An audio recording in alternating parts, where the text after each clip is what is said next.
Magandang araw po sa inyo.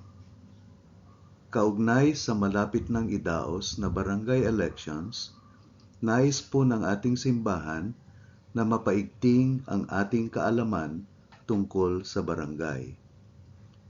Batay sa ating kanya-kanyang karanasan, karamihan sa atin ay nagkaroon na ng pakikipag-ugnayan sa ating pamahalaang barangay dito sa Sauyo sa iba't ibang larangan ng serbisyong pampubliko sa kalusugan, kapayapaan at kaayusan, pangseguridad, kalinisan, iba't ibang uri ng tulong kaugnay sa sunog, baha, lindol at higit lalo nitong pandemya.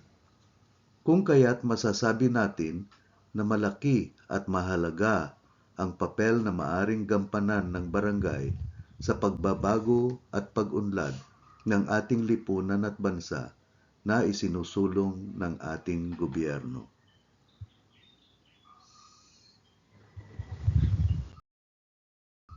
Sa bidyong ito, tatalakayin natin ang 4 na paksa patungkol sa barangay.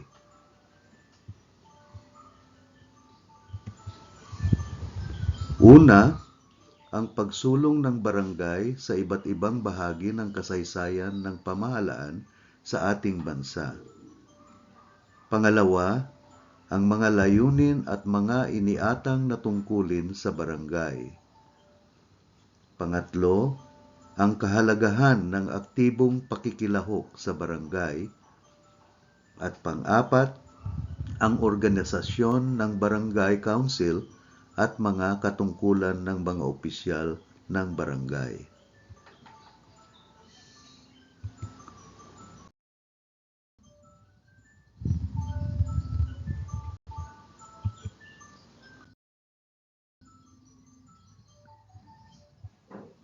Ang kasaysayan ng ating bansa ay maaring hatiin sa iba't ibang yugto kaugnay sa uri ng pamahalaan na umiiral. Una ay ang pre-colonization period nang hindi pa tayo sinakop ng mga dayuhan. Sumunod ang Hispanic period nang sinakop tayo ng bansang Espanya na tumagal ng 333 taon. At sumunod naman ang American period nang sinakop tayo ng bansang Amerika sa loob ng 48 taon. Pagkatapos nating makamtan ang kalayaan sa Amerika, itinatag ang ating sariling pamahalaan na nagsimula sa isang Commonwealth at naging Republic hanggang sa ideklara ang martial law noong 1972 at tumagal hanggang 1986 sa makasaysayang EDSA Revolution. At doon nagsimula ang kasalukuyang umiiral na pamahalaan sa ating bansa. Sa bawat yugto ng naturang kasaysayan, panandalian nating tunghayan ang uri ng barangay na umiiral at ang naging bahagi nito sa pamahalaan.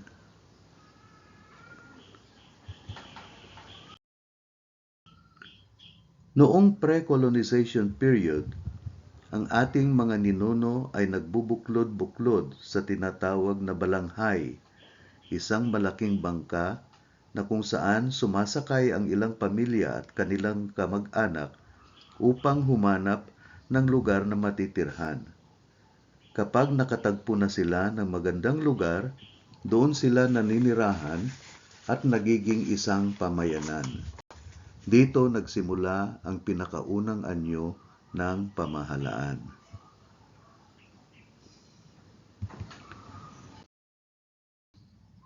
Noong panahong na pinamahalaan tayo ng bansang Espanya, sila ang nagpatakbo ng pamahalaan, ngunit nanatili ang maliliit na bukluran sa mga lungsod na tinaguriang pueblos at sa mga kanayunan naman ay pinangalanan itong baryo na ang ibig sabihin ay magkakapit-bahay.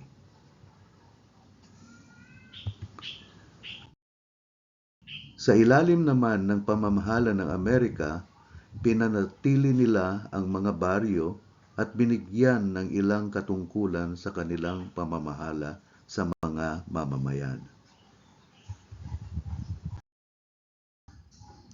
Pagkamit natin ng ating kalayaan noong 1946, itinatag ang ating sariling pamahalaan na kung saan ay naging bahagi pa rin ang mga baryo sa pagpapatakbo ng gobyerno. Noong ideklara ang martial law at sa bisa ng Presidential Decree No. 557, ang baryo ay binago ng pangalan at naging barangay at binigyan ito ng mga dagdag na kapangyarihan at katungkulan, kabilang na ang pagpapatupad ng martial law.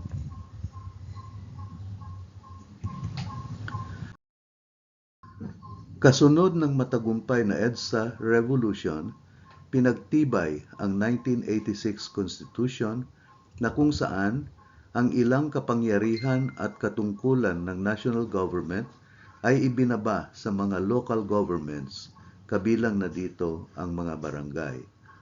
At dito nagsimula na magkaroon ng mas malaki at mahalagang papel ang mga barangay sa panlipunang pagbabago at pag-unlad. At lalo pang napagtibay ito sa pagsasabatas ng Local Government Code of the Philippines noong 1991 na kung saan nakabatay ang mga kasalukuyang kapangyarihan, katungkulan at organisasyon ng mga barangay.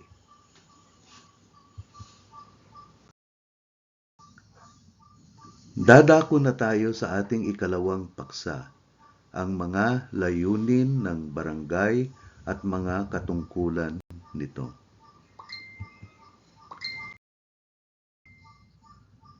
Malawak at mahalaga ang mga iniatang na layunin at tungkulin ng barangay, mga bagay na may direktang kaugnayan sa ating pang-araw-araw na buhay.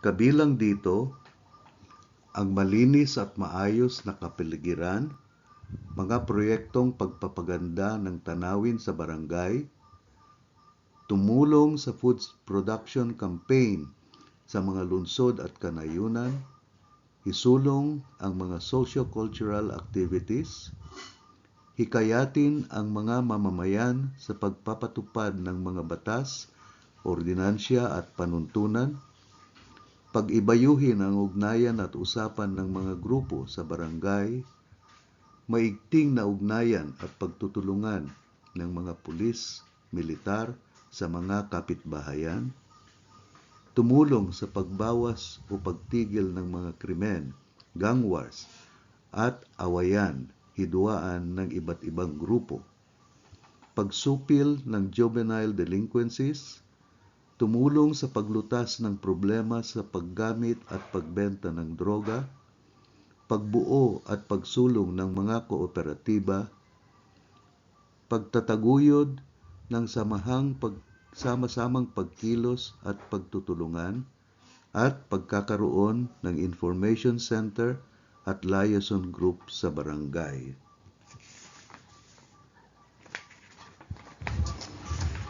Ang mga nabanggit na layunin at tungkulin na nakaatang sa barangay ay malinaw na may direktang kinalaman sa ating pang-araw-araw na buhay.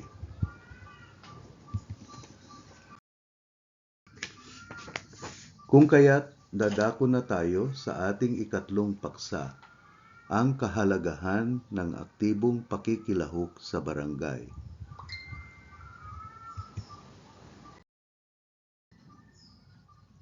Ang pamahalaan ng barangay ay isang antas ng politika sa ating bansa, at ang panglokal na politika ay mas higit na mahalaga at konkreto sa ating pang-araw-araw na buhay. Higit lalo kung ating titignan ng politika ay isang anyo ng pag-uugnayan ng mga tao. Bilang patunay, ang bayanihan ay nagsisimula sa barangay. Ang pagiging bahagi natin sa barangay ay maituturing na kabilang tayo sa iisang malaking bahay at matututunan natin na sama-samang itaguyod ang pangkalahatang interes at pagkakaroon ng maganda, malinis at luntiang kapaligiran. Sa hanay nating mga Katoliko, ang pamamaraan ng aktibong pakikilahok sa barangay ay sa pamamagitan ng simbayanihan. Simbahan at bayan ay nagbabayanihan. Ito ang itinakdang katuwang ng naunang sinimulan na ubas o ugnayan ng barangay at simbahan.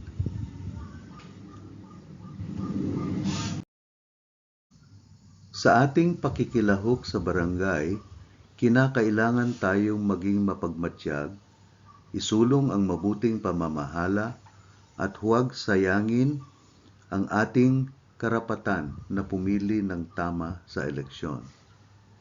Ang ating katungkulang makilahok at magmatyag ay dapat na 24/7 na gawain.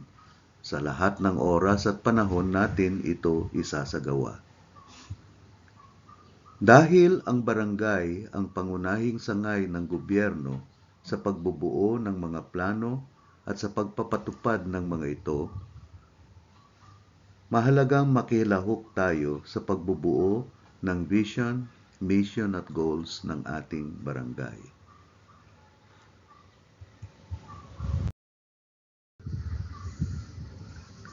Ang maayos na pagpaplano na kasali ang lahat ang siyang unang hakbang upang mapangyari ang mga inaasam natin sa buhay at sa ating barangay, kagaya ng patungkol sa basura, halamanan, ilog, mga kalsada, edukasyon, kalusugan, seguridad, katarungan, kapayapaan, respetuhan at dangal, at pagkalinga sa mga senior citizens at may kapansanan.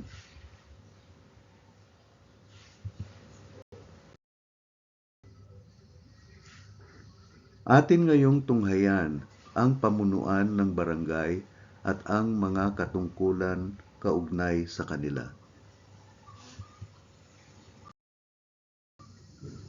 Ang bawat barangay ay may ihinahalal na isang punong barangay, 7 kagawad, isang sangguniang kabataang chairman, at mga SK councilors o kagawad. Bukod sa kanila, ang punong barangay ay humihirang din ng barangay secretary at barangay treasurer at mga lupong taga-pamayapa. Sa sangguniang kabataan naman, ang SK chairman ay humihirang ng kanilang secretary at treasurer.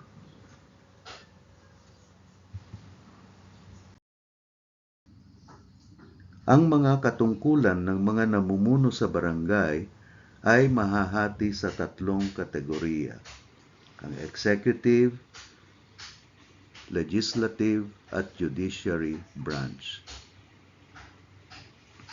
Sa executive branch, pinamumunuan ito ng punong barangay kasama ang barangay secretary at barangay treasurer, mga administrative staff,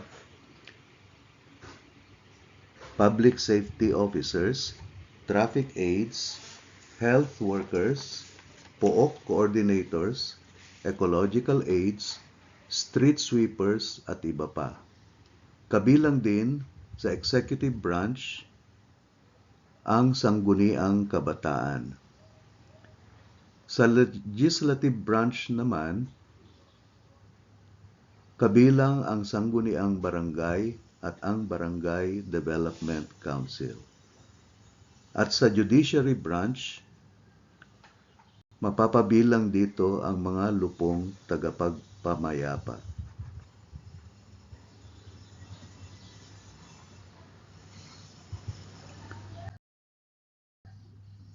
Ang tungkulin ng isang punong barangay ay nakaugnay sa pamamahala at pamumuno ng operasyon ng barangay na kung saan ay nakadetalye sa batas.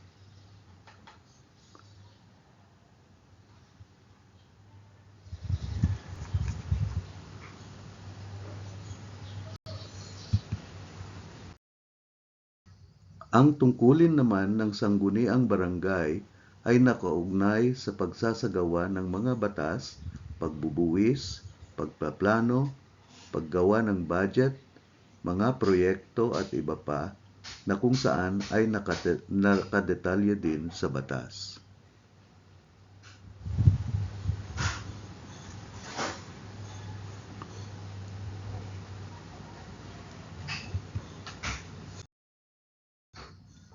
Ang barangay secretary ang siyang katuwang ng punong barangay sa mga pagpupulong, pagsasaayos ng mga record at files ng barangay,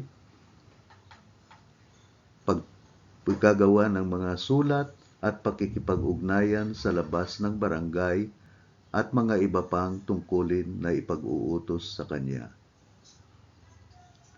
Ang barangay treasurer naman ang katuwang ng punong barangay pagdating sa pag-iingat ng yaman, pagpapasweldo, at mga iba pang gastusin at pananalapi ng barangay. Ang mga lupon ng tagapamayapa ang siya namang humaharap sa mga away, sigalutan at hidwaan sa barangay upang mangibabaw ang pagkakasundo. Sila ang nagiging tagapamagitan at nagsusulong ng maayos at mapayapang samahan at ugnayan sa barangay.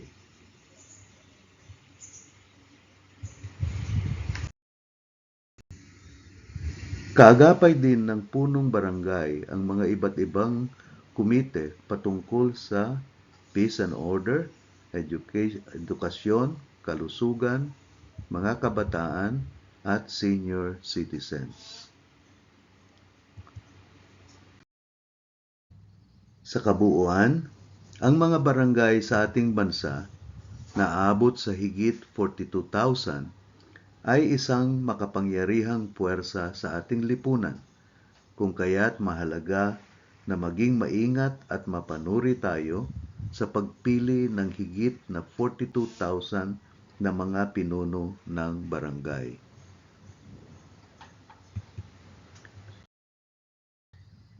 Dahil dito, kailangang malinaw sa atin kung ano ang mga mahalagang katangian ng isang punong barangay na kailangan natin. At narito ang mga ilang katangian na sa pamantayan ng simbayanihan ay kinakailangan ng punong barangay. Makakahikayat at maging huwaran sa pagiging mabuting mamamayan at nagkakaisang sambayanan, may sariling paninindigan, hindi tau-tauhan lamang ng mga politiko at iba pang interes, may malasakit sa tao, lalo na sa mga aba ng lipunan, maging inspirasyon sa iba sa pagkakaisa, pagtutulungan, bayanihan, at voluntaryong paglilingkod.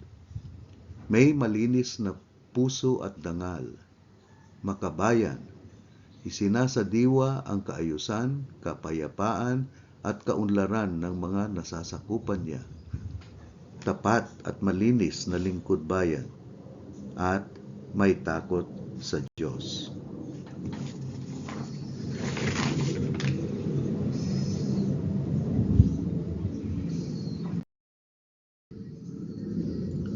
Piliin ang mamumuno sa atin gamit ang diwa ng simbayanihan. Simbayanihan, simbahan at bayan, bayanihan para sa pagbabago at kaunlarang walang iwanan. Maraming salamat po.